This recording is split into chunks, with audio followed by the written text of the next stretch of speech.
Know the top stories of the day. Understand the issues that matter. This is Manila Bulletin News on Web. Your quick rundown of top news in the country and around the world. Manila Bulletin, celebrating 120 years of timely stories and timeless truths. Be fully informed.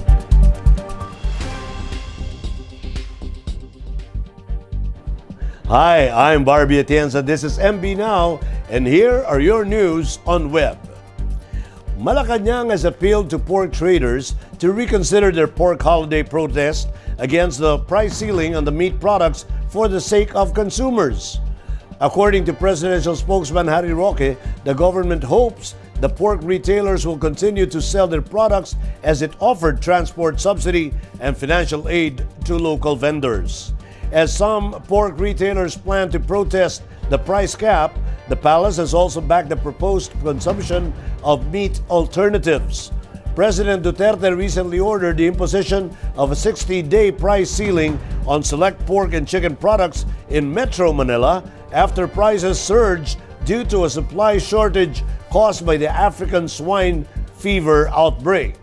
Some pork retailers, however, reportedly intend to stop selling their products during the 60-day price ceiling period to avoid losses. Roque said the government has started to take measures to boost pork supply in the market and stabilize the cost of the meat product. Financial or loan assistance is also being given to vendors of pork products, according to Roque. Pero nakikiusap po kami sa ating mga nagtitinda, sana po ipagpatuloy ninyo ang pagtitinda ng baboy. Ano naman po ang ginagawa ng gobyerno, no? Gaya ng sinabi po natin nung nakaraang linggo, mag-aangkat muna po tayo ng mga baboy galing sa Mindanao, sa Visayas at sa ibang parte ng Luzon na wala pong ASF. Sa katunayan, nakipagkasundo na po tayo sa isang grupo ng swine producers sa South Cotabato na magsusupply sila ng 10,000 heads of hogs kada linggo para po dito sa Metro Manila. Gobyerno na po ang mag-aangkat niyan at gobyerno na rin po ang magpapakalat niyan sa merkado. So hindi naman po tayo magkukulang. The Department of Interior and Local Government ordered today, February 8, the Philippine National Police to aggressively run after groups and individuals that are faking swab test results for the COVID-19 amid reports that some people have been using bogus results to travel. DILG officer in charge Bernardo Flores Jr. said the instruction he gave to the PNP is to arrest and prosecute those who had been found manufacturing and in possession of fake results of RT-PCR. The RT-PCR result, considered as the most accurate of all COVID-19 tests, is required before any person is allowed to travel in any part of the country. The requirement is usually being asked by the local government units. Republic Act or RA number 11332 or the Mandatory Reporting of Notifiable Diseases and Health Events of Public Health Concern Act provides for penalties of 20,000 pesos but not more than 50,000 or imprisonment of not less than 1 month but not more than 6 months or both fine and imprisonment at the discretion of the court. Flores issued the order to the PNP after several local tourists were found to be using fake RT-PCR results. In Boracay, for instance, several people were arrested since it opened its doors to local tourism due to fake swab test results. In other areas, at least 3 people who used fake RT-PCR results tested positive for coronavirus. The Philippine Red Cross has maintained that the saliva reverse transcription polymerase chain reaction test is as effective as a nasopharyngeal swab test. Citing the New England Journal of Medicine, Dr. Paulino Bial, who heads PRC's molecular laboratory, said in terms of specificity, the saliva test is 99% as compared with the RT-PCR swab test, which is a 99% rate, while the saliva test has 83% sensitivity rate as compared with the nasal swab test's 84% rate. In a radio interview, PRC Chairman Senator Richard Gordon urged Sunday, February 7, the government to act with sense of urgency on calls to launch the saliva RT-PCR testing for public use. He noted that many countries have been using the saliva RT-PCR test since last year. These include Israel, Japan, Hong Kong, United Kingdom, Australia, and Thailand, he said. Gordon said aside from SM Malls, the PRC is also in talks with the Renetta group of companies, Robinsons, and even Pure Gold to expand its saliva testing services. Last February too, the PRC formally partnered with SM Supermalls for the drive-through saliva RT-PCR collection sites in an effort to make such testing services more accessible to the public. In Metro News, Taguig City government gives gratuity pay to temporary workers. Caloocan bans Chinese New Year celebrations during the pandemic. And Manila LGU unveils hidden garden in Loton. More from this report. The Taguig City government released a gratuity pay of up to 3,000 pesos to all contract of service and job order workers for their service during the coronavirus disease pandemic. According to the city government, the gratuity pay was based on the length of service of more than 5,000 temporary workers. 1,000 pesos was given to COS and JO workers who served for 2 to less than 3 months, 2,000 pesos for those who rendered service for 3 months, and 3,000 pesos for those who served for 4 months. COS and JO workers do not have employee-employer relationships and benefits such as government service insurance system, pag-ibig, and other incentives. Cayetano expresses heartfelt gratitude to all government workers for their effort in making Taguig consistently among the cities with lowest active cases in the country. Public gatherings and celebrations in the upcoming Chinese New Year are now banned in Caloocan City in a bid to prevent the further spread of the coronavirus disease. Mayor Oka Malabitan issued an executive order prohibiting any form of non-essential mass gathering such as street parties, stage shows, street games including dragon dances and other crowd-drawing activities for or on in relation to the celebration of 2021 Chinese New Year. Malabitan said gatherings or celebrations of more than 10 individuals, even though they are in private places, will not be allowed. The mayor said the Caloocan Police, the city's safety and traffic management offices, as well as all barangay officials are tasked to enforce the order. They must also observe the implementation of firecracker ban and regulations on the sale of alcoholic beverages.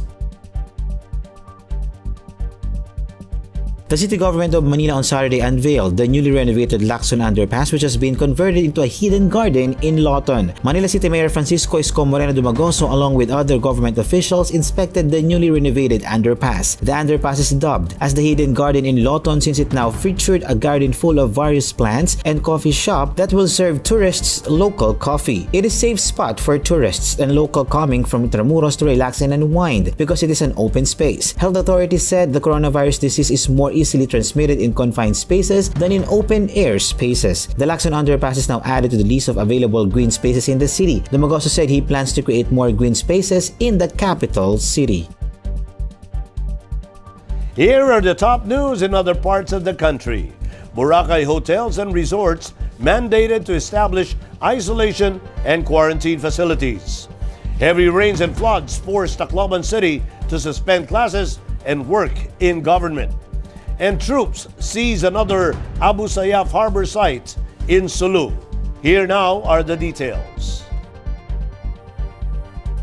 Hotels and resorts at the country's most popular beach destination of Boracay Island are now required to have their own isolation and quarantine facilities as a measure against the spread of coronavirus disease. Governor Florencio Miraflores of Aklan Province stipulated this requirement in an amended order that strengthens health protocols for the resort island in Malay Town. The new protocol also mandates that workers or guests who are suspected to have symptoms of COVID-19 must be immediately referred to the COVID-19 response team.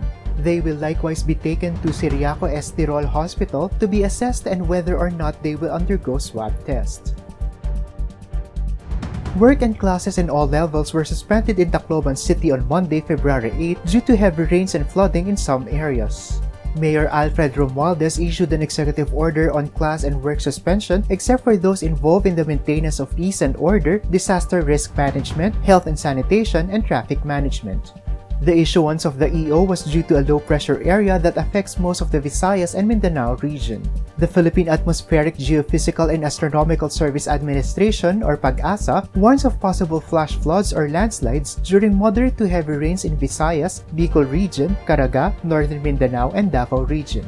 Meanwhile, Mayorga Leyte Mayor Alexander De Paz also suspended work in government agencies in the municipality of Mayorga due to incessant heavy rains. Troops seized the harbor site of the Abu Sayyaf group while on a combat operation in the hinterlands of Sulu, officials announced on Monday. The troops noted that the bandits must have left the area in Barangay Danag Patikul in a hurry as they recovered 3 hammocks, 2 backpacks, personal belongings, and perishable food items. The site was discovered 4 days after government troops seized 2 other ASG layers in the same barangay. In world news, thousands rally again in Myanmar against military coup. 200 missing in India after burst glacier causes flash flooding. And Paris restaurant offers students meals for €1. Let's watch this report. Thousands of anti-coup protesters in Myanmar poured back on the streets Sunday as the internet blackout failed to stifle growing outrage at the militarist ouster of elected leader Aung San Suu Kyi. The fresh rally followed the largest protest to date on Saturday, when tens of thousands came out in cities across the country to condemn the coup that brought a 10-year experiment with democracy to a crashing halt. Thousands of chanting protesters marched in Yangon. Backed by a din of car horns, they held up banners including some saying, "We do not want military dictatorship," and the signature red flags of Suu Kyi's National League of Democracy Party. Despite the large-scale deployment of riot police backed by water cannon, there have been no major clashes reported so far. At least 200 people are missing in northern India after a piece of Himalayan glacier fell into a river, causing a torrent that buried 2 power plants and swept away roads and bridges, police said on Sunday. 3 bodies have been found in desperate operation have been launched to rescue about 17 people trapped in a tunnel, the Uttarakhand State Police Chief said. Authorities emptied 2 dams to stop flood waters reaching the Ganges at the towns of Rishikesh and Haridwar, where authorities barred people from going near the banks of the sacred river, officials said. Prime Minister Narendra Modi said he was monitoring relief operations. Starter, main course, and dessert, all from just €1. The team of La Reflay in Paris offer a balanced menu for students in financial difficulty twice a week or every Thursday and Friday only, with dishes prepared with fresh ingredients offered by the restaurant's partners. For students, it's a change from pasta and rice. In entertainment, former Binibining Pilipinas Grand International Eva Patalinjug has given birth to a healthy baby boy.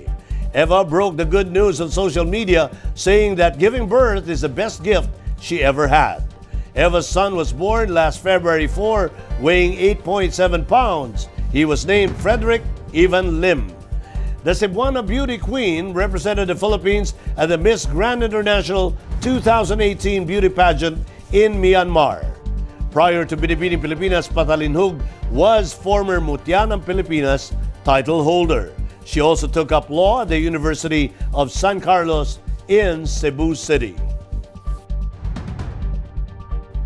In sports, Olympic-bound pole vaulter Obiena captured another gold medal in over a day after ruling the PSD Bank indoor meeting in Dortmund, Germany on Sunday night, February 7.